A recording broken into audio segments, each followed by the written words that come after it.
যে কোনোদিন যদি আল্লাহর রহমতে বাংলাদেশের মানুষের সমর্থনে আমাদের পক্ষে যদি সম্ভব হয় দেশের জন্য কাজ করার অতীতের মতন, দেশের মানুষের জন্য কাজ করার অতীতের মতন, তাহলে আগামী দিনে আমি একটি কাজ করতে চাই এই বাংলাদেশের মানুষের জন্য।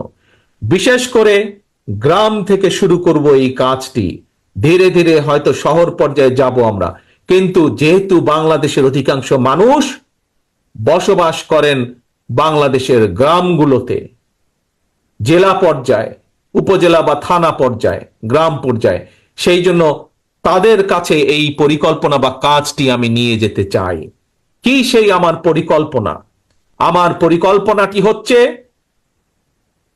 প্রত্যেকটি পরিবারের জন্য, মানুষ নয় পরিবার হিসাবে, আমরা বাংলাদেশে কতগুলো পরিবার আছে সেই